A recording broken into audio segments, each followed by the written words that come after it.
Hey, we're back. We saw the roller coaster together. Hello, and welcome back to the Auntie Hour. And this is our time.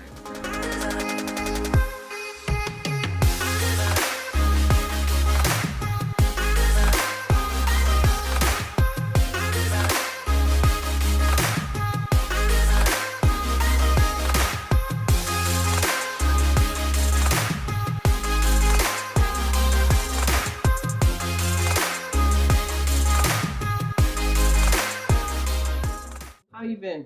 I'm good. How are you? Great. All right. I am really doing great. Mm-hmm. I'm feeling a little disconnected from my kids. Oh. I don't know. We're just so busy doing life. You Mhm, know, mhm. they're grown, but I'm doing life. They're doing their life. We don't have a lot of time to see each other anymore. Oh, okay. So what I've been thinking about doing is something that my mom used to do. What'd she do? And that was game night. We used to have a game night at my house. My mom, we had every board game that there was. That she would say, okay, she'd make us a big bowl of popcorn or whatever snack, and we'd sit down and we'd play games and talk about things that happened at school, things that happened that was going on while we were playing the game.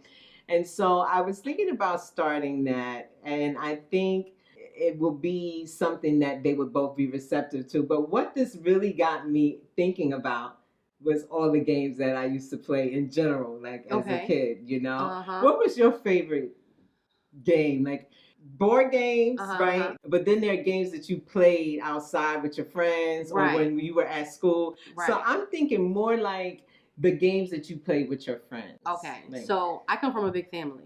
So my friends were my sisters. Right. Like when I used to say to my mom, like, oh, can my friend, Sarah come over? My mom be like, no, there goes your friend right there. And I would look at my sister be at the table. I'd be like, oh my God, like, mommy, can I go to the park? She'd be like, no, your park is right there. And she would like point to the backyard. So everything was in-house. So the game that was my jam was tag. You used to like to tag play was tag? my tag was I was a little bit of tomboy. I was a little bit of I like my poofy dresses and I like my ruffle socks, but I didn't mind having scratched up knees and running and oh, you too. And bubblegum in a dish. Tag was my jam. It was my lifestyle. That was it. Wow, that's interesting because I also was really, really into playing with the boys. I used to play two-hand touch football. Really? Yes. Okay. Up until the little buds start coming out, and then they would just, how they touch, and they're like, the two-hand touch would be bam. Oh, you mean the buds? Yes. When your breasts start to grow? Oh, that's painful. Yeah, so that's then painful. Mom was like, no more. You can't play no more? No more two-hand touch football. Oh. Yeah, she was like, no, you can't do that anymore. I used to like to play that Skelly. Did you grow up playing Skelly? What's Skelly? No. Okay, Skelly is basically a game where you have a board in the street. We used to play it in the street, in the city streets in Brooklyn, where you take a chalk and you draw numbers. I think it was 1 to 13. Okay. So each corner was two numbers, and you go from 1 to 2 to 3, but you were doing it with a top. Oh. And you would take a top and, hit the top and move from board to board. And the object was to get to the one in the center to be the winner. Then we used to play that. Red Rover. Did you play Red Rover? I know. Red Rover. How does it go? Yeah, Red Rover. And you say, whoever you want to come from the other side is who you would call to come over and play with you on the other side. And they had to try to. So it was two opposing teams, one side and the other. And you would say, Red Rover, send Shatara right over. So you would have to try to get from that side to my side without getting tagged. Yeah, we used to play that. Jacks. Okay. Did you Jacks with the ball and you pick them up? I remember. Okay. Jack. See, ours was red light, green light, 1, 2, 3. Okay. That was my jam. Red light, green, 1, 2, 3. I was quick. And then hide and go seek. Now, hide and go seek, if you're really good at it, it sucks because then nobody can find you. You get what I'm saying? And I was nice, come on. I can curl myself up in the top of a tree. I was in my mother's closet. Before you know it, you're like, okay, game over, we're going home. And I'm I'm working up a sweat. What happened? Nobody's found Nobody found me. I was good. That's interesting because I also used to be very good at hiding. Yes. And I had my brother is 18 months younger than I am, and my sister is 6 years younger. So if I played with them, we could always find her. She just was not. She was just. She wasn't nice. She wasn't good. She wasn't. She was too young to really know the whole. Did you see her feet underneath like the curtain? Yeah, like she would be doing one of those. One of those things. Here she goes. Oh, there she go. We see her right there. Well, we can't find you. I have no idea where Lisa is. Oh, saying it really, really, really loud. Right. I really, really enjoyed those games, and. I've been thinking a lot about them. I've had the urge to jump double dutch recently. I don't know if I'm going to do that though. Why not? What you got to lose? Why not? My daughter is double-handed. I was double-handed too, and that's how they used to get at me like, "Oh, you double-handed, like you bougie heifer." I tried to show her how to do this. I tried to show her how to do it, and she just kind of abandoned it. Do your hands. Let me see how it's not double-handed, right? Okay. So what makes me double-handed? I don't know. It's something about the rope. When you hear this, you hear the sound. It's a boom, boom, boom, boom, boom, boom. When the rope hits the ground, you'll know that it's double-handed. Okay. And you can see when a person is turning that they're double-handed too. See, I wasn't as good at double dutch, but I would always be willing to play. Like, okay, I'll play, I'll turn. That was fun. I feel like as adults we need more play. Yes, and being outside. And yes. Doing some adventurous things. This has been part of my journey just in healing and becoming a better person in this part of my life has really required me to go back to those games that I used to play and think about the things that I connected with, to reconnect with them. Like going outside was something that I really, really loved to do as a kid. Right. But then things kind of changed and you start having all these responsibilities and concerns too about what can you do? What can you do? Where is it safe? What is not safe? It just adds and complicates to our enjoying our own lives. Right. And so I've been working on that. And I'm excited because I actually did play jacks the other day. I played with myself. I have some jacks upstairs. Okay. Well, good for you. She's like, I play Scrabble. I love Scrabble, so we should do that next. We should do that. I'm nice. Now, I say this because over the years, I played with kids and I've gotten better at it. And, if I have a game night at my house, with all adults, everybody, we play Uno at my house. We do Uno. We do like a charades. And I'm always want to be like, does anybody want to play Scrabble before you go? Nobody ever wants to play. And I'm like, but as a kid, I never played because I was very intimidated by this game as a kid. As an adult, I play now. And that is my jam. No one ever wants to play Scrabble. Scrabble's dope. Like, I like it. And I never want to play Monopoly. Monopoly, I'm not crazy about. I'm not Monopoly. a fan. And life, the game of life, I'm not crazy about it. I'm just not a fan of these games that take forever. Like Monopoly is just one of those games that just goes on and on and on. Some people love it. But Uno can be like that. We had a 3-hour Uno game going on. Really? Oh my God, it was like, all right, y'all, like seriously. But again, I feel like when you touch on your inner child, that is most important, to never lose that fun part about yourself. Like, where's your inner jolly? Where is, your imagination, your creativity? That really helps us through our adult years. I'm silly. I'm sure you see this already. Right. But then you have to look at me and say, imagine how her parents were. You know what I mean? Imagine like what her house was. So I like people like that. I like me. I'm good. I know how to entertain me and be happy with me. My mind is very creative. I just really getting to spend time with myself like that. Yes. And I love it. Looking for what's fun for you and not having to ask other people, do you want to come? Right. You want to join me? Or consider them when making plans. Yeah. This one doesn't eat that. Oh, so we can't go there. Right. That one doesn't like this. We can't do that. So it's just really been like this phase of my life. I really never thought that it would be like this for me. Because my mom she's a little different. I see some difference generationally in how people handle maturing. And I don't know, my mom is not really handling it the way that I remember her being my age. I can remember her being my age and how things were for her. And even now I feel like she kind of struggles a little bit with not having a family. Yes. In the house. Yeah. I hear people say that. I miss kids in the house. She struggles a little bit with that. I can't say that's my struggle. Well, then good. See, you learn as you go. Right. Hear my jacks? Yes. Yeah. me and my jacks and me and my looking at whatever I want to on television. Yes. Not making dinner if I don't want. No. Having potato chips for dinner is perfectly fine. Enjoy yourself. Yeah, that's fine. As long as you know, and that's the way I look at it when it comes to doing things to make yourself, enjoy yourself. This is what I'm going to do with or without anybody.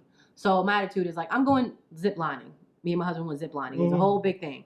With or without you, I'm going to go. And this, you serious? This is what I want to do. I want to get on this roller coaster. With or without you, I want to go. I'm very adventurous. And we went to do the zip lining, and it was like this whole big park. Another time, a lot of people were like, oh, I don't know. All right, I got my Groupon. I'm going. With or without you, I'm going to go. This is what I'm going to enjoy doing, right? And I feel like I have to keep that, because if not, you will be held back, and then you do get mad at people. And I can't be mad at you if my priorities are not yours. Oh, girl, I got held up. I couldn't, blah, blah, blah, blah. Oh, all right, well, the key is I'm already here. So if you can't make it, then fine. And you got to, make it your business to do things that you have fun doing. It's so sad because there are so many people that are in that situation where they're not having fun, and they don't try to have fun, and they stand you up, and they say they want to do things and they don't. Make it your effort. It does take effort, because it's not really an easy thing to do, but once you get started, it's fantastic. Yeah, you got to start somewhere. Yeah, that's good. I'm excited for you. I'm really, really, really excited too. Thank you. I'm more excited that we have an amazing guest joining us. Yeah, I heard her. That is Miss Rene Washington. She is a life coach. Hey, Rene, how are you? I am fabulous. I'm here with you, both of you. Glad to be here. Yes. Thank you for coming to our Auntie Hour. Yes. So tell us a little bit about the Midlife Remix. I know that you recently launched this podcast, correct? Yes, I just launched it at the end of the summer, and I am so excited about it. I was listening to your conversation about going back to childhood and playing games and all of that. And so, yes, the remix is all about women taking ownership of who they are at the stage we call midlife.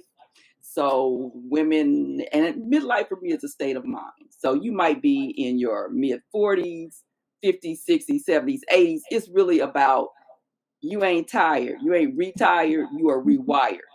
And so re is my favorite prefix. And so, yes, that was just so interesting thinking about, who were you in your childhood years? Do you still connect to that, or has that, been suppressed through all of these years of all this obligated living that we tend to do? And, we make choices, things that we want to do, but a lot of baggage comes with that as far as how we should be, how we need to be, have to be, ought to be. And once you get to this stage of life, maybe your children are almost grown or getting to that stage, and you're starting to have a little more freedom in your life, a little more personal agency. And one of the questions I ask women is, who are you without role or title? And that question brings some women to tears, because they are so connected to being mom, to being employee, to being community volunteer, to being everything except the essence of who they really are right now. And so that's what the Midlife Remix is about, reconnecting you or connecting you to the truth of who you are at this stage of life, the essence of who you are, and then living it. Because once you know who you are, that's the path to knowing what you want. Now that's good, because I always think of how sometimes you have some people who they take on their title so much that it's who you are. So like, I know some people that are doctors, and they are dull people. You get what I'm like, yeah, he's a doctor. I'm like, so like he has like no listening skills, no people skills, like, very self-absorbed, very dull, very, you know what I mean? Like the personality is not great. Like, so really your lab coat is what makes you. And you're really not as great as that lab coat is, like a shield actually. Oh yeah. You know what I mean? If you take all that off, who are you? Yeah, you are really disconnected from self.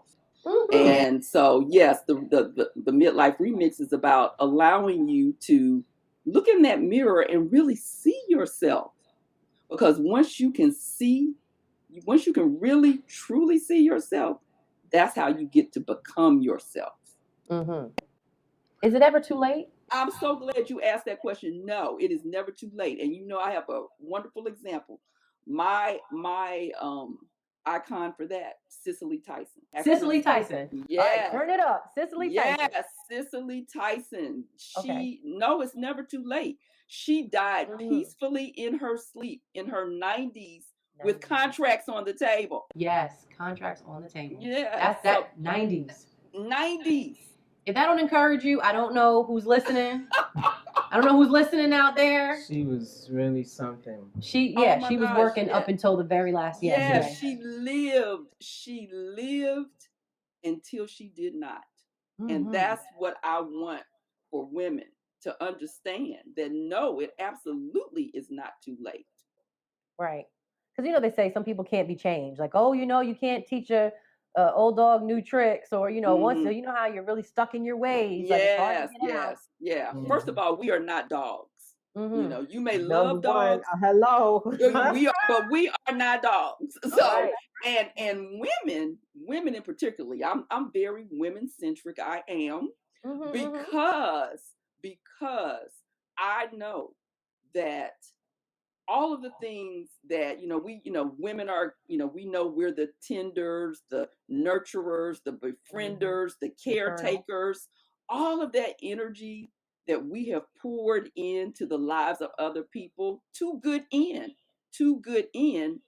What if you take all of that energy and turn it on yourself? Mm-hmm. What if you tend yourself, befriend yourself, nurture yourself, and do it in the company of other women who get you, who are like focused and can support you in that?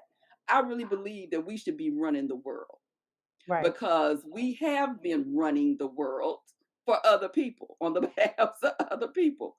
Hello. And if we do that, and this is the other thing that I know, is that the women that I have worked with, I don't care where they land. When we talk about, you're like, oh, it's selfish to think about myself. It's selfish for me to focus on that dream I put in a drawer years ago. Well, what I found out is that these dreams that we've suppressed and denied ourselves, they always connect to other people. Mm-hmm. Maybe it's just because of who I attract or who I'm attracted to, but I haven't met that woman yet who is focused on something that is all about her. Yeah. We bring our people with us. We bring our people with us. That's how we roll. Right. And particularly us as Black women. Mm-hmm. This is what we do. But the difference is when you are showing up in that thing that is exciting you, is calling you, energy expands. Mm-hmm. When we think about all the good that we do on fumes, think about multiplying that when it's connected to something that you really are excited and passionate about. Right. But yeah, the things that you can do, Mm-hmm. Yeah, I wish I could take some of my energy back from some people some days. I really wish I could make a phone call and be like, hey, remember me? I need that little bit of time back. Yes. Hey, girl, remember me? Yeah, we haven't spoken 17 years. Can I have a little bit of that time back? I have some phone calls to make. Imagine how much you would get, look, remember that encouragement that time? Yeah, right. You ain't shit. Can I have some of that stuff back? Right. I know, right? Right. Listen, and you can put it in the purse and take it for yourself. You're right. The lengths, that you could really go. I'm still stuck on what you said about the titles that we have and how many of us are unable to even think about ourselves outside of being wife or mother or daughter. Yeah. Mm-hmm. And when you say that to people, oh my goodness, I'm thinking about a conversation that I had with my mom years ago when I said that I wanted things more than just being somebody's mother. I was selfish for that. Oh, Joanna. Wow. Yeah, similar experience with my mom. They will tell you that you are selfish, that you're self-centered, and that you are going to have a horrible existence because you want to have something that's Joanna. Oh my gosh, yes. Listen. I had a conversation with my mother, God rest her soul. She was my person. And I knew that we saw life differently. And it was from an expectations perspective. Because when I decided to leave my first marriage, my mother, she absolutely could not understand that. And she literally said to me, "Who said you were supposed to be happy?" Like, and I knew my mother wanted me to be happy, but for her, happiness connected to a security that came from being in a marriage, you know, and you just can't throw yourself out there not knowing what's coming next. You've been in this marriage too long, you know, because I jokingly, when I was just kind of testing the waters with her, I said to her, "Yeah, you know, I'm thinking about getting a divorce, but it would be too much trouble." And she said, "Yes, absolutely. It would be too much trouble. You need to stop thinking about that." Wow. Because, but that was based on, I knew that was based on her limited expectation of life. Yes. So yes, and that it would be selfish of me to put my happiness on the line like that and make other people unhappy. Because I happened to be married to, my sister and I were married to brothers. So this impacted two families, you know, his family and my family in ways beyond just the norm. And so yes, yeah, absolutely, that selfish thing is real. And I call it, selfish means you're focused on yourself. And I look at that as being self-full. Self-full. And full of love for myself. And full of, in that love that I get to be. That's what fuels my being my highest and best self. And when I am in my highest and best self, yes, I benefit, and so do other people. Yes, but you have to put your foot down. Yes. To really get to that space. Because absolutely. I think sometimes being selfish can be good. If you're an ambitious person like myself, if you don't carve out that space to be, selfish in your own and kind of have a little bit of like that tunnel vision for whatever like that focus is, you really have to quiet the noise around you because you're going to have a lot of it. And it is disappointing that the women that love us the most, our mothers, we all have a story. Like my mother told me as a comedian, she said, Shatara, I just want to let you know that, do you want children? Something to that effect. I'm like, I take it or leave it, whatever.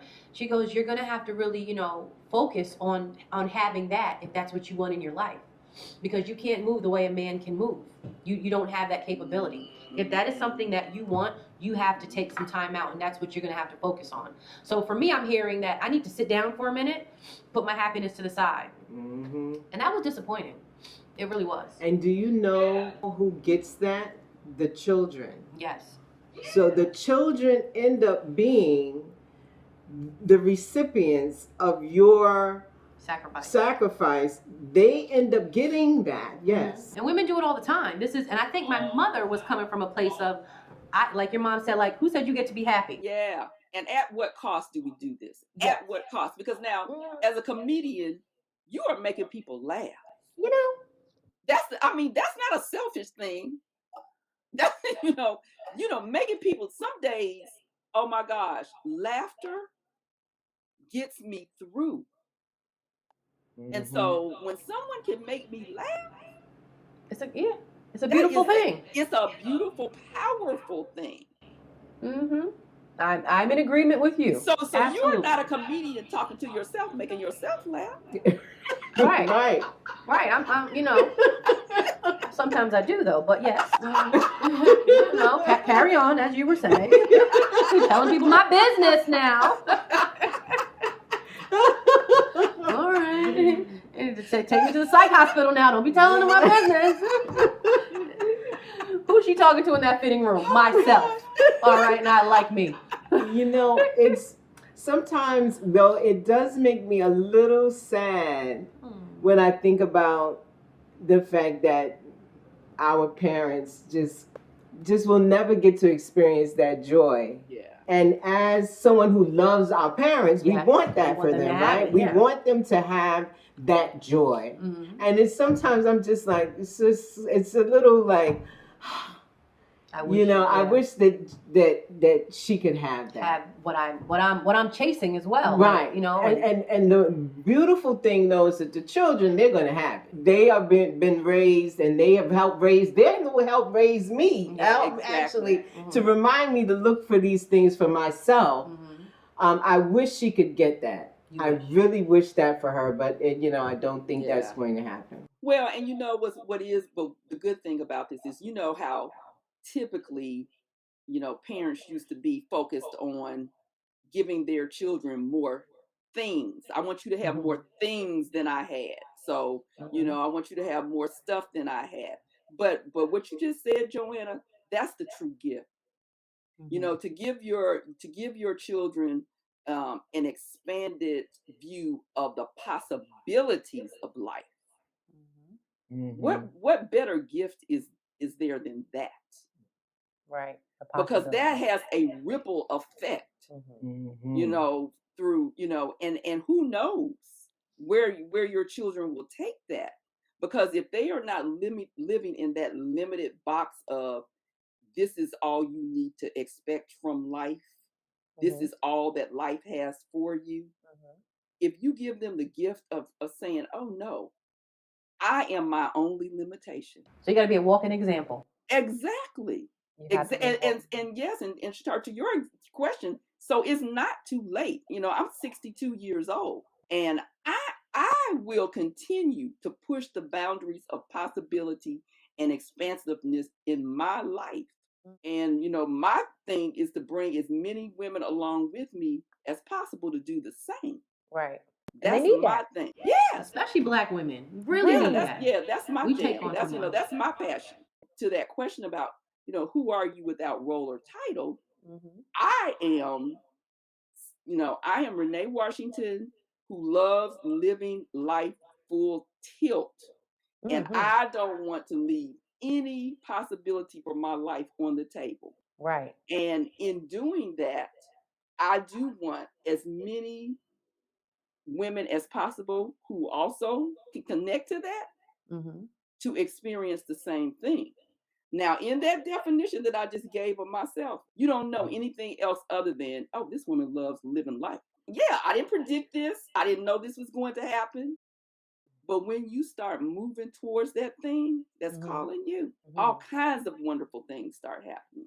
See, now, what you just said was you have to listen to your calling. And that's kind of been like, we always, with a lot of our shows, we always kind of come back to that full circle of listening to your calling, listening to your voice. And I think it does take a sense of love, self-love, and wisdom to actually get to that and then hear it, right?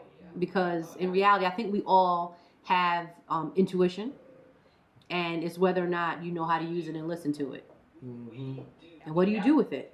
Yes. Some people use their intuition and they happy to tell everybody else about themselves and what they need to do. Right. Right. And if you just, like you said, use that on yourself, the places you could go. Oh my gosh. Yes. And when you were talking about the games, and I was sitting here listening to you, and like, but mainly as a child, I was a bookworm, stay in the house kind of child. Yeah. My mother had to make me go outside. Yes, I used to love double dutch. I used to play Red Rover. I used to love to play Twister. There were games that I liked to play, but mainly I was an inside child. And so when you talk about possibility and all that, because this is what I knew, I was very, very shy. Like back in those days, we walked everywhere. And if I was walking down the street and I saw somebody coming toward me, I would cross the street because I did not want to make eye contact. Oh, wow. That's how shy I was. But something in me said, that you want to live a kind of a big life, not big and fame or any that kind of stuff, but you want more in your life. And to get this more, you're going to have to connect to other people. You're going to have to learn how to connect to people. So I had something in me, even as a young child, knew that. And so eventually I made a decision to learned how to connect to other people. When Joanna, you were talking about, I want to get back to, who I was in my younger years. And it can go either way, right? Because now people don't believe me when I say that I was very shy as a child, because that's why I say, the remix is about, you can mix it up any way you want to. You get to do that, and there's no better time to do that. This may sound hard to believe, but I am actually a very shy person. There are people in this room right now that have just learned certain music that I like to listen to. And that's because I am a shy person. There's a whole lot of layers to me that it takes a long time for me to let everyone see them. But when I give them all to you, you stuck with me now. There's no going back once you get all of them. But and getting on camera to do this Auntie Hour is something that I knew had to be done. It had to be done. I was waiting for someone else to do it. And it was like that voice told her, "Hey girl, it's you." Exactly. Waiting for somebody else to do it. Yeah. I'm trying to get other people to do it. Just going around in circles trying to avoid this thing that I need to be doing. And you needed to do it. Yes. So, I absolutely can believe that you were a shy child, because and still am, like Joanna, still am. Like when we went into lockdown, I was not bothered by lockdown because my inner, insular person just came back. She came right back up. Wow. She was like, "That's fine. We got about 27 books to read. I'm good." Exactly. We got some jigsaw puzzles to work. We got some, we good. Right. Yep. That's not a bad way to be. It's not I believe you just have to like yourself. So you just, and some people, I always say, people treat you the way they feel about themselves. So, with the kids I work with, if, let's say there's a bully and he's mean, I said, well, if people treat people the way they feel about themselves, how do you think he feels about himself? If he's treating you ugly, how do, and then I ask him, how do you think I feel about myself? Well, you're usually happy, you're friendly, and I take that as a compliment because, that's who I want to be. That is who I want to be. I want to be that, happy person. But I do have my moments where I can be an introvert. Yeah. I am one of those people. Listen here, I can get to my TV, I can get to my magazines, my books, my movies. 4 days will go by, mess around, like, your phone was in the car. I'd be like, oh my God, I left my phone like the whole time. Right. Exactly. I like me. I'm good. When you were saying do things by yourself, I'm such a proponent of that. Because, and for the very reason you said, I'm not going to sacrifice my desire or my dream to do something because I can't get somebody else to go with me. Right. No, I don't want to do that. Right. Yeah. And I just so encourage women to, even if you have to start with going to a movie by yourself, or going to sit at a counter and eat something by yourself. Learn to be with yourself and enjoy it. You'd be surprised. When I tell people I go to eat by myself, they're like, "You?" I'm like, "Yeah." Like, I got dressed someone to eat. Like, oh my God, but people respect you. I was told that when you are someone who, you're by yourself doing certain things, the people around you, without even saying it, they have a respect for you, especially when they know that they couldn't have done that themselves. I know. It's a respect. Agree. I absolutely agree. So tell us where we can find you and where people can look for you to get some midlife remixing. You scratching the 1 and 2s, girl. Tell us how they can. Podcast. Yes. Tell us where to find that. Yes. Tell us where we can find you. If there are women that want to reach out to you, where would they do that? Absolutely. So the podcast is the Midlife Remix. The Midlife Remix, and you can find it on all major platforms, wherever you listen to your podcast, Apple, Spotify, Google. I'm there, the Midlife Remix. And you can get on my newsletter list, and I will not bombard you. Just, news you can use. And to do that, you would just go to the midliferemix.life. The midliferemix.life to get on the newsletter. And I also have a book that, Take the Trip. Take the Trip. Yes, 4 journeys every midlife woman needs to live in purpose and freedom. And I'm really proud of this little tiny book. It's tiny but powerful. Amen. And yes, you can I get love it at that.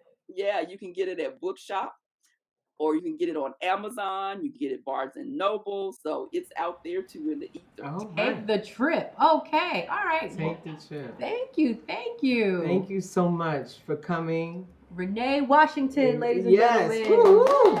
Hey. Thank you so much. We appreciate you. And I'm going to get that book. I can start taking some journeys. Yes, ma'am. I'm out. Yes. You will take 4 journeys in this book. The journey to loving yourself, trusting yourself, the journey to passion, and I'm missing one journey because I'm, just went out of my mind. But there's 4 good journeys in this book. Okay. All right. Thank you. It's been a pleasure. It's been a pleasure talking with you. Until next time, we will see you on the Auntie Hour. Yes. Bye-bye.